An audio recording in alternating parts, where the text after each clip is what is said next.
Assalamualaikum, salam sejahtera untuk kita semua. Pada tugas koneksi antar materi di modul 2.1 ini, yaitu pembelajaran yang berpihak pada murid melalui pembelajaran berdiferensiasi. Saya akan menuangkan tugas ini pada paparan berikut. Pertanyaan pertama, buatlah kesimpulan tentang apa yang dimaksud dengan pembelajaran berdiferensiasi dan bagaimana hal ini dapat dilakukan di kelas. Pembelajaran berdiferensiasi adalah pembelajaran yang memperhatikan keanekaragaman kebutuhan, minat, dan kapabilitas individu setiap siswa. Tujuan dari pembelajaran berdiferensiasi ini adalah untuk memastikan bahwa semua siswa dapat belajar secara efektif dan maksimal, sesuai dengan karakteristik khas mereka.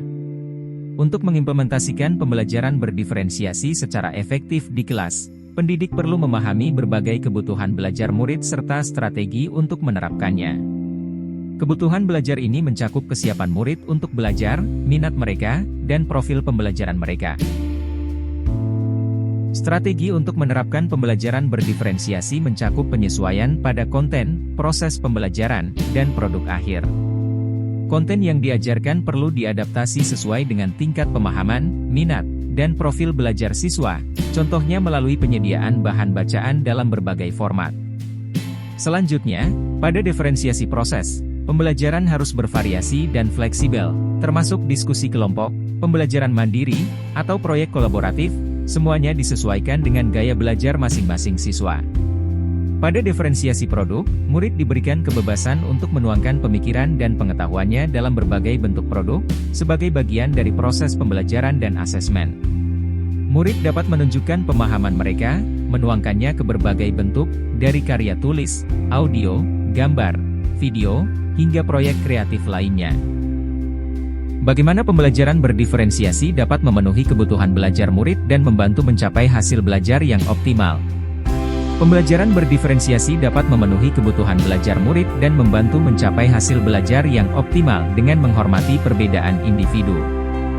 Hal ini memungkinkan siswa yang memiliki kemampuan lebih tinggi untuk diberikan tantangan lebih, sementara siswa yang membutuhkan dukungan tambahan dapat menerima bantuan yang sesuai.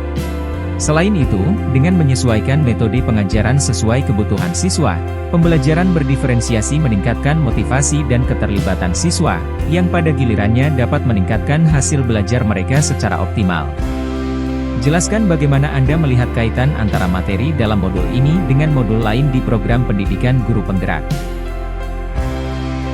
Modul 2.1 tentang pembelajaran berdiferensiasi memiliki koneksi yang signifikan dengan modul lain dalam program pendidikan guru penggerak. Saya melihat beberapa aspek penting dalam hubungan ini. Ketika saya mengimplementasikan pembelajaran berdiferensiasi, saya berusaha memenuhi kebutuhan pembelajaran murid yang sesuai dengan kodrat alam dan kodrat zaman, yang merupakan bagian dari filosofi pendidikan Ki Hajar Dewantara.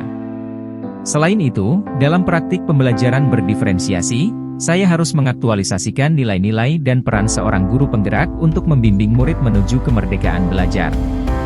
Saya menganggap pembelajaran berdiferensiasi sebagai strategi yang krusial dalam merealisasikan visi guru penggerak yang berfokus pada kepentingan murid. Implementasi efektif pembelajaran berdiferensiasi agar dapat teraktualisasi maka butuh komitmen dalam kerangka disiplin positif melalui keyakinan kelas yang kuat. Pendidik dan murid haruslah meyakini untuk menghargai setiap keragaman memenuhi setiap kebutuhan, berproses untuk belajar dan terus belajar.